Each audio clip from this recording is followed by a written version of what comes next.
Bonjour Amaya. Bonjour Daniel. Alors aujourd'hui, tu as choisi de nous parler d'un sujet qui est assez ouvert. On l'a peut-être plus ou moins déjà abordé dans des vidéos précédentes, mais là, on va aller plus dans une orientation ciblée. C'est la culpabilité et la notion de culpabilisation. C'est deux mots, deux termes qu'on utilise, que l'on connaît tous plus ou moins, mais il y a aussi une différence entre ces deux appellations et on va voir ensemble un petit peu ces orientations qu'elles peuvent apporter. Déjà, qu'est-ce que toi tu pourrais nous en dire?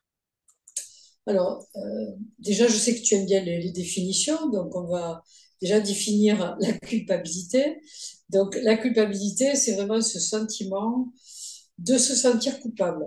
Mais il est souvent accompagné, ce sentiment, d'une espèce d'impuissance, c'est-à-dire, je me sens coupable, mais en même temps, voilà, c'est un peu paralysant comme sentiment. C'est un sentiment qui vraiment euh, nous met très, très mal à l'aise, très, très mal à l'intérieur.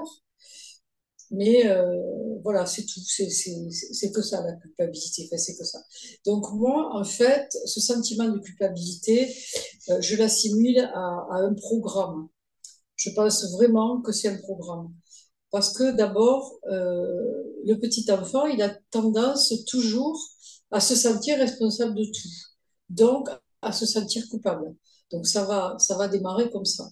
Je pense que chacun d'entre nous connaît ce très, très désagréable sentiment de culpabilité qui en fait, crée vraiment des blocages à l'intérieur parce que quand on est dans ce sentiment, on ne sait pas trop quoi faire. Alors que, alors c'est vraiment quelque chose, moi, que j'ai beaucoup travaillé, la culpabilité de façon personnelle et aussi avec d'autres personnes pour essayer de comprendre déjà comment on va arriver à se sortir de ça pour, si effectivement je suis coupable, si je suis vraiment coupable, c'est-à-dire si j'ai fait un acte pour lequel, par exemple, j'ai nui à mon prochain, hein, ça fait un peu moraliste, mais en fait, c'est tout à fait ça. Si j'ai nui à mon prochain, de culpabiliser, ça ne va pas m'aider à moi, ça ne va pas aider mon prochain. La seule chose qui va m'aider, qui va aider mon prochain, c'est de réparer. Voilà, si je suis coupable de quelque chose, ce qui va être efficace, c'est de réparer. Mais quand on ressent ce sentiment de culpabilité, la plupart du temps, ça ne monte même pas à la conscience, au cerveau, de dire, ah, tel, je vais réparer. Parce que c'est plus un sentiment qui nous, comme je le dis, qui nous met comme dans un trou, quoi. On est là-dedans, à se sentir coupable et tout petit, tout impuissant. C'est pour ça que vraiment, je l'associe au programme, ça. Voilà. Alors évidemment, la culpabilisation, ça va être quoi? Eh bien, ça va être les petits malins, toujours les mêmes. Donc évidemment, ceux qu'on peut mettre dans la catégorie des pervers narcissiques, mais on peut aussi, chacun d'entre nous, peut-être tirer sur cette corde, et c'est-à-dire aller culpabiliser l'autre. Bon, c'est quelque chose qui se joue beaucoup dans le relationnel.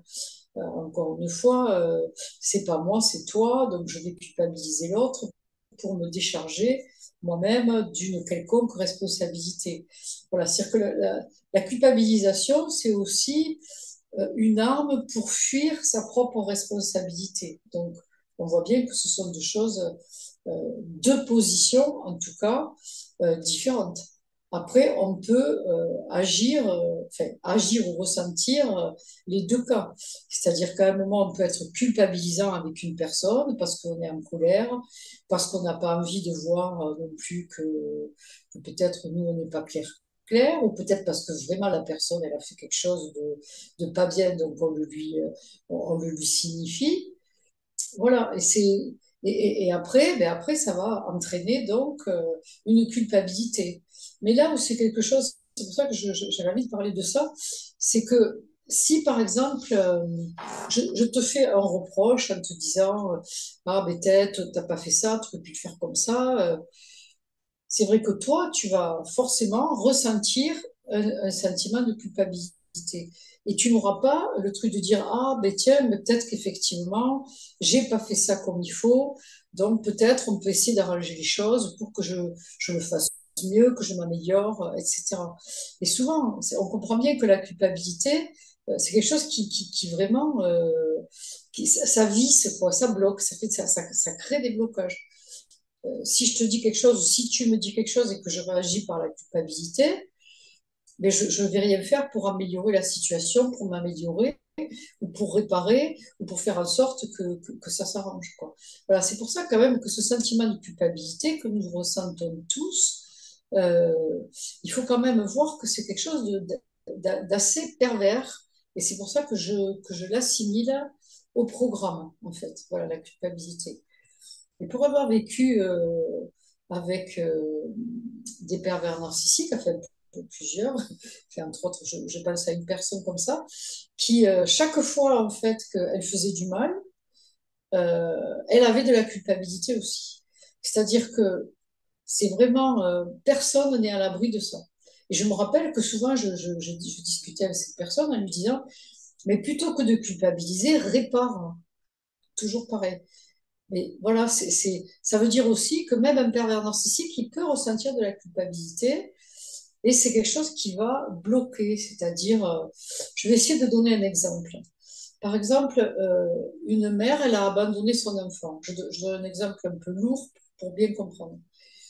Une mère, elle a abandonné son enfant. Elle va tellement culpabiliser, ça va être tellement fort ce sentiment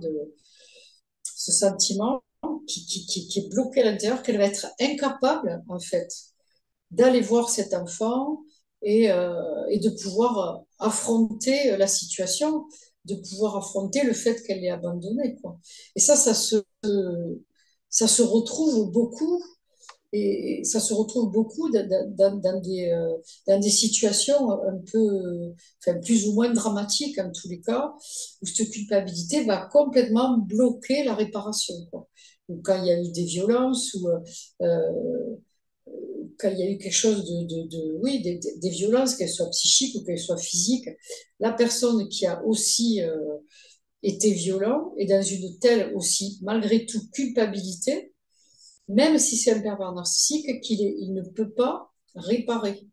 Voilà pourquoi cette culpabilité, c'est vraiment un programme qui empêche de résoudre les conflits, les problèmes, la séparation. C'est quelque chose qui vraiment sépare, en fait. Voilà.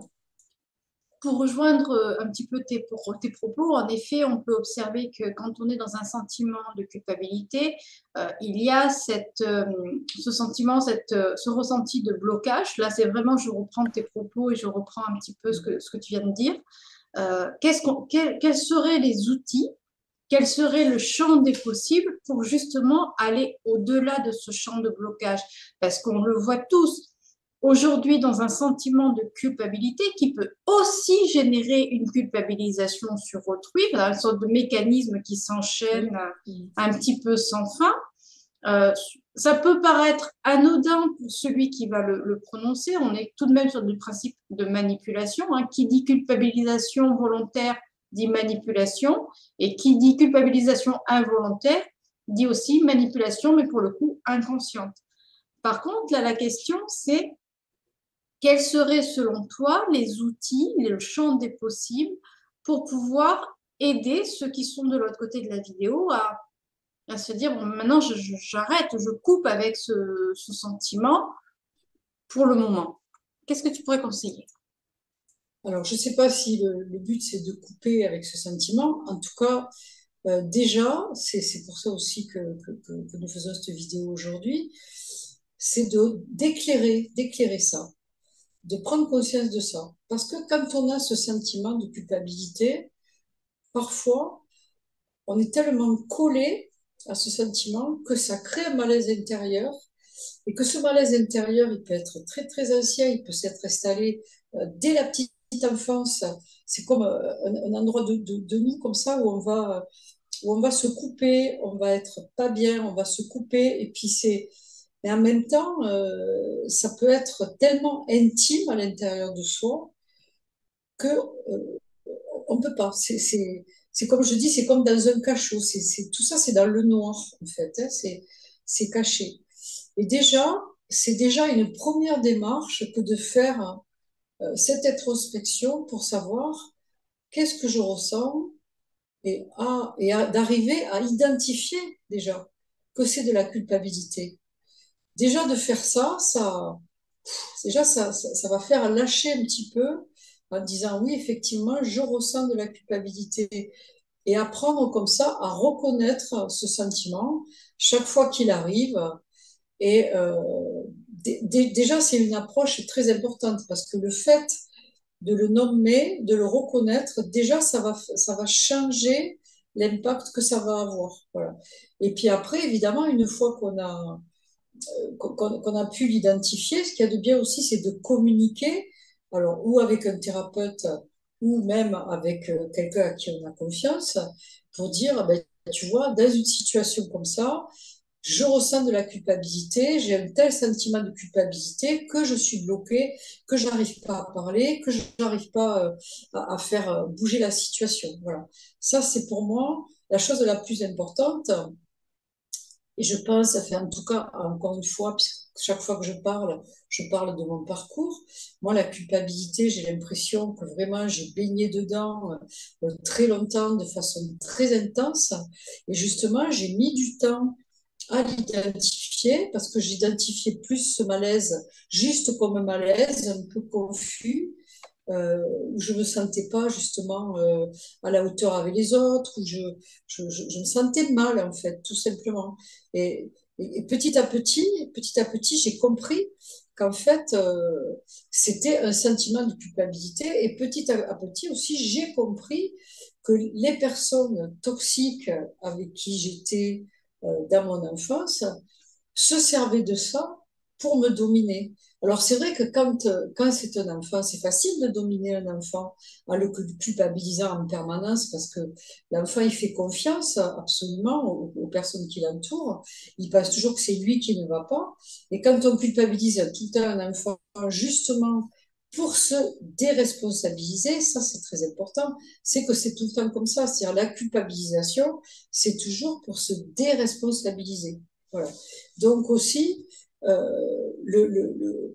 l'autre pendant par rapport à ça pour s'en sortir, c'est de plus en plus justement de se responsabiliser et de prendre conscience que si j'ai dit des paroles blessantes à quelqu'un, ou si je me suis comportée de façon, parce que j'étais pressée, que j'étais en colère, et que j'ai pu blesser quelqu'un, ben, en tout cas, essayer, et je dis bien essayer parce que c'est pas facile, hein, tout ça c'est un chemin, ben, peut-être de réparer, de parler à la personne, d'expliquer, de dire voilà, j'étais dans tel état, peut-être je t'ai blessé, j'ai pas voulu, de toujours essayer de dénouer les choses. Je sais que c'est pas facile, des fois il faut être aussi peut-être, et des fois il faut une médiation ou un médiateur qui puisse justement expliquer le malaise de l'un et de l'autre.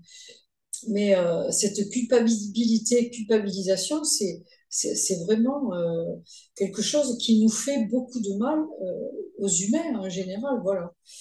Et alors, tu me demandes comment on peut se sortir de ça. Alors, moi, j'utilise énormément les fleurs de bac.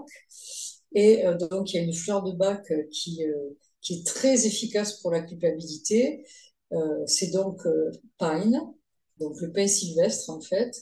Et cette fleur de bac, enfin, alors moi, ça m'a vraiment libérée de la culpabilité. Bon, ce que j'explique là, c'est-à-dire prise de conscience, plus en parler, plus aussi, comment dire, pour se libérer de la culpabilité, ce qu'il y a d'important aussi, c'est de voir quand est-ce que c'est moi qui, enfin, quand est-ce que c'est moi qui a bien ou mal agi. J'emploie le mot bien mal parce que c'est plus facile parfois pour structurer. Et quand est-ce que c'est la personne qui, à un moment, a mal agi. Déjà, c'est de voir clair. Parce que la culpabilité, donc, on est dans la confusion, dans le fumage, tout est mélangé. Alors que si je sais qu'une personne, plus je suis claire avec moi-même, en fait, plus je vais voir que la personne, là, dans ce qu'elle agit, elle n'est pas claire. Voilà, faut voir si c'est la personne qui n'est pas claire ou si c'est moi qui ne suis pas claire. parce qu'on est tous capables de ne pas être, on n'est pas parfait, hein, voilà, moi je ne me pose pas comme quelqu'un de parfait, mais ce que je dis, c'est que ce qu'il y a d'important, c'est si je culpabilise, est-ce que vraiment j'ai fait quelque chose de pas bien, ce qui est possible, auquel cas, si j'ai fait quelque chose de pas bien, ben, j'essaye de réparer pour libérer cette culpabilité, ou bien, en fait, je suis dans une faille, dans une blessure, et en face de moi, j'ai une personne qui va profiter de cette faille, de cette blessure, pour me culpabiliser, pour prendre le pouvoir sur moi et pour se déresponsabiliser. Voilà, c'est important d'arriver à faire le tri dans tout ça.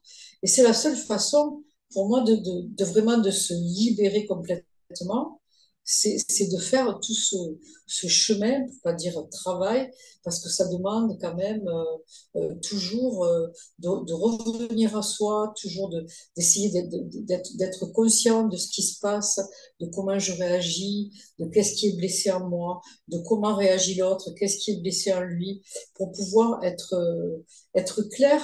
Et à partir du moment où on est clair, on peut aussi, en conscience, se dire, non, mais là, moi, je marche plus dans ta culpabilisation.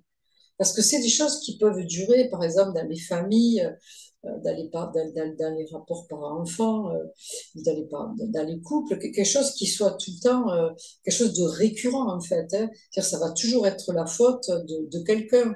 On le dit souvent dans les familles, il va y avoir un bouc émissaire, ça va être toujours lui qui a tort, quoi qu'il fasse, quoi qu'il dise, ça va être lui qui a tort.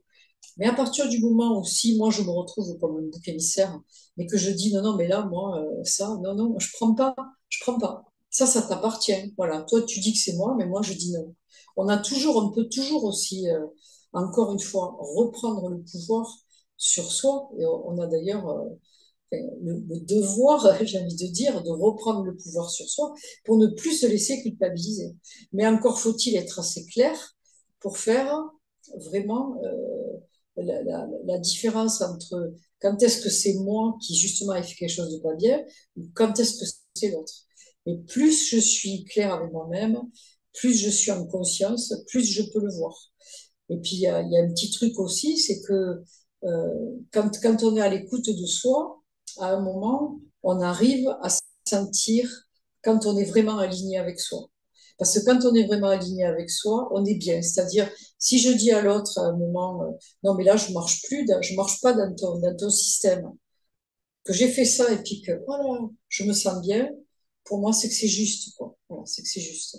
Mais bon, on voit bien que c'est subtil tout ça, hein, parce que reprendre sa place, ça ne veut pas dire culpabiliser l'autre, hein. Voilà, tu vois, voilà, comment dire, l'alignement, il est à refaire tous les jours aussi, parce que quand on est pris dans nos émotions, quand on est pris euh, enfin, voilà, dans ce qui nous blesse aussi, tout ça, ça s'active d'un coup, et des fois, ça s'active de façon très, très vite, ça va plus vite que notre pensée. Et bon, des fois, il faut se poser, il faut du temps pour prendre du temps pour soi, pour essayer de comprendre. Et, euh, et puis surtout accepter aussi, ça c'est important, que nous ne sommes pas parfaits, que nous pouvons avoir parfois des émotions ou des états de mal-être. Et c'est pas pour ça qu'on n'avance pas sur le chemin spirituel, voire l'inverse, parce que je pense que plus on avance sur ce chemin spirituel, plus on est amené justement à aller regarder ces aspects de nous pour justement les éclairer, les libérer. Et puis voilà, et puis encore une fois, quand on est sur ce chemin et qu'on travaille comme ça, là tu vois, je dis travailler parce que c'est une espèce de discipline en fait. Euh, ben, je pense aussi qu'on contribue à libérer le reste, les autres, quoi. Parce que euh, comme je l'ai déjà dit, tout le monde ne peut pas faire ce travail de conscience, mais quand ceux qui peuvent faire ce travail de conscience, ils le font aussi pour les autres.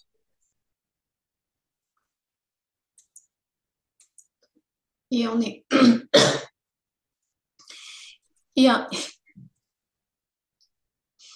et en effet, donc il y a beaucoup de difficultés à être dans l'identification de la culpabilité et de la culpabilisation. Je vais rebondir un petit peu sur ce que tu as dit. en remettant, on va dire, l'informationnel que tout le monde va pouvoir identifier. C'est très difficile. Voilà, ça, on n'en déroge pas. C'est très difficile de se sortir de la base de la culpabilité. Et encore plus quand il s'agit d'une culpabilité en lien avec les proches. Je pense essentiellement aux proches familiaux, parents, enfants également, conjointes, l'environnement immédiat. C'est cette dimension, c'est ce grand écart. En effet, la culpabilisation, la culpabilité dans un cercle professionnel ou dans un cercle relationnel amical, ça va peut-être être plus facile à mettre en observation. Par contre, dans le cercle familial direct, c'est là où l'exercice est plus difficile. Et aussi la manière de l'identifier, parce que, euh, comme tu disais tout à l'heure, toi, tu as eu ressenti un mécanisme de mal-être, mais il t'a fallu prendre le temps pour l'observer et un accompagnement, comme tu l'as dit, avec les fleurs de bac, mais pas que. Et ça, c'est important, c'est pouvoir observer de quelle manière ce ressenti, ce sentiment, cette impression de culpabilité va émerger à l'intérieur de soi. Il y a peut-être, dans tes différentes observations au cours de toutes ces années, différentes approches, différentes manières dont les personnes qui sont venues vers toi également en thérapie ont pu présenter la culpabilité. Quelle pourrait être pour ceux, encore une fois, qui sont de l'autre côté de leur écran et qui aimeraient avoir plus d'informations sur comment percevoir la culpabilité qui est devenue peut-être avec le fil des années euh, un mécanisme automatique et sur lequel on ne se penche plus et qui pourtant commence à gangréner et voire même, comme on le disait tout à l'heure, devenir une induction de culpabilisation vers l'extérieur, un mécanisme qui s'installe sans s'en rendre compte. Donc l'un engendrant l'autre. Donc peut-être de quelle manière pourrait-on, dans les différentes perceptions, quelles seraient-elles? Alors, ce qui me vient pendant que tu parlais, là, c'est qu'effectivement, la culpabilité, quand elle a été installée dans la petite enfance, encore une fois, 0-7 ans, par des parents qui avaient des comportements toxiques pour des raisons X, Y, hein, je ne suis pas en train de pointer du doigt qui que ce soit. Mais ce qu'il faut savoir aussi, c'est que, j'avais déjà parlé, un enfant, il va toujours protéger ses parents, il va toujours valider ses parents, parce que aucun parent n'est parfait, c'est sûr, mais un enfant, il projette que le parent est parfait, il pense que le parent, enfin, c'est même pas la pensée, mais c'est une croyance ou je ne sais pas, en tout cas, on est fait comme ça. L'enfant, il va penser que son parent est parfait. Donc, si le parent joue à être parfait, parce que c'est souvent comme ça, même parfois un parent peut se croire parfait et puis finalement, aucun parent n'est parfait. Finalement, l'enfant, il va croire ça et donc il va valider ce système-là. Tu comprends, Daniel? Et à partir du moment où on a validé un système où on a été culpabilisé de façon permanente. Moi, je sais que j'ai vraiment vécu ça dans mon enfance, c'est-à-dire j'avais toujours tort. C'est comme ça, j'avais toujours tort. Et j'ai mis très très très longtemps à comprendre ce que j'expliquais tout à l'heure, c'est qu'en fait, j'étais en face de personnes qui refusaient de prendre leurs responsabilités. Donc, c'est tellement plus facile que de mettre tout ça sur le dos de l'enfant. Tout ça, c'est pas fait en conscience, bien sûr, hein, c'est fait inconsciemment. Mais ce que je veux dire, c'est que un enfant qui n'a pas, moi, je conseille toujours quand même de regarder qu'est-ce que j'ai vécu avec mes parents, même si ça, si les parents, ils ont fait de leur mieux, même si la relation, comment dire, elle semblait satisfaisante, mais c'était des parents qui étaient super, etc. Parce que, en fait, c'est comme si on faisait un bloc, c'est-à-dire j'aime mes parents, donc je valide tout ce qu'ils ont fait. Or, c'est beaucoup plus subtil que ça. C'est-à-dire, je peux aimer mes parents, je continue à aimer mes parents, ça, on n'y touche pas, d'accord? Mais après, vu que j'ai affaire à des êtres humains avec des souffrances, avec une conscience plus ou moins grande, forcément, mes parents ont eu des comportements avec moi, enfin avec chacun d'entre nous, qui était un peu toxique, forcément. Et si justement on n'arrive pas à remettre en question en fait l'éducation qu'on a eue par nos parents, on ne pourra pas se sortir de la culpabilité. J'espère que je suis claire. Je ne suis pas en train de dire que c'est tout le temps la faute des parents, mais je suis en train de dire que personne n'étant parfait, chaque enfant a pu subir une culpabilisation inconsciente de la part de ses parents, qu'il a validée par amour pour ses parents. Et que ça, en fait, c'est intéressant aussi d'oser, d'accepter, aller voir que les parents idéaux qu'on a peut-être dans notre, enfin, dans l'illusion, dans notre illusion d'enfant, que peut-être il y a des petites choses à aller regarder.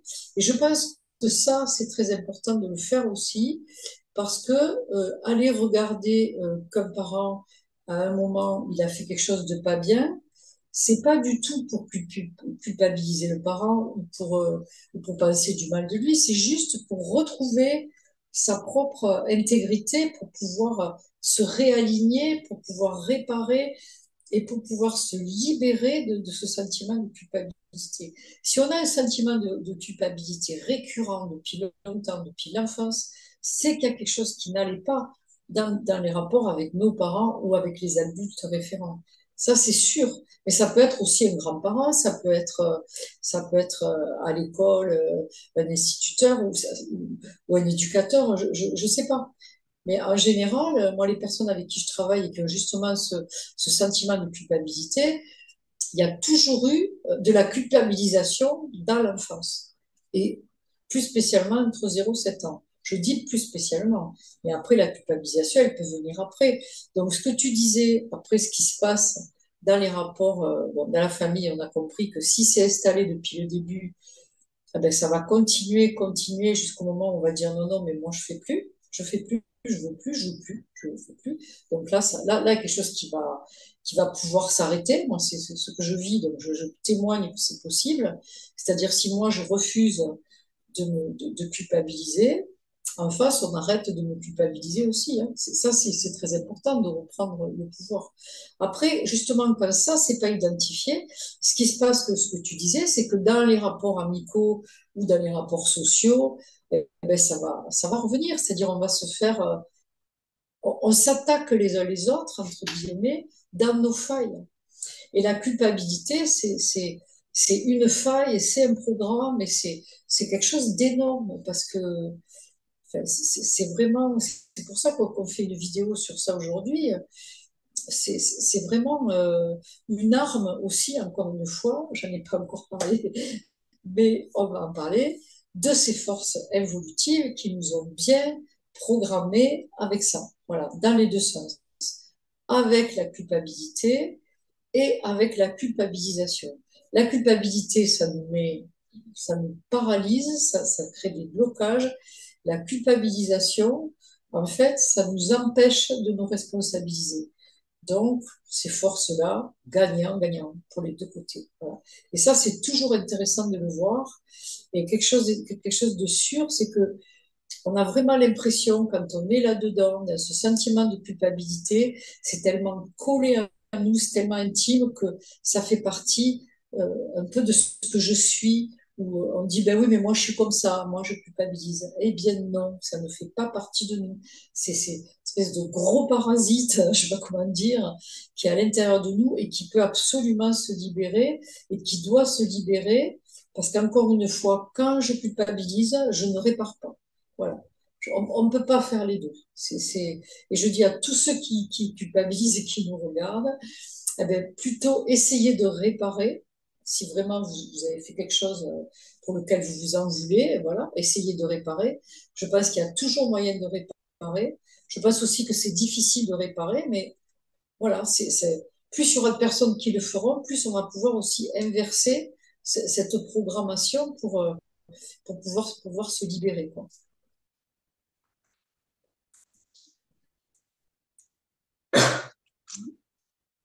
Eh bien, je te remercie infiniment, Amaya, pour tout cet éclairage que tu as pu apporter ici et maintenant. on arrive déjà au terme de cet échange. Euh, Peut-être un petit mot de la fin. Je vais même te laisser carrément le mot de la fin. Je vous dis au revoir à tous et à très vite. Et à toi, Maya, je te laisse le mot de la fin. Alors, le mot de la fin, mais c'est, vous voyez, personne n'est parfait, ni vous, ni moi. Mais je pense que vraiment en prenant conscience de tout ça, en essayant de mettre de la lumière à l'intérieur de nous, en essayant d'être dans l'ouverture avec les autres, on va pouvoir y arriver. Et je rappelle vraiment la fleur de bac, Pine, parce que ça peut aider aussi à dévisser un petit peu, parce que des fois, on est tellement bloqué là-dedans que c'est assez difficile. Et je le répète, moi, c'est une fleur de bac qui m'a beaucoup aidée, donc je la conseille et je vous la conseille aussi. Alors, merci beaucoup pour votre écoute et à très bientôt pour d'autres vidéos. Au revoir.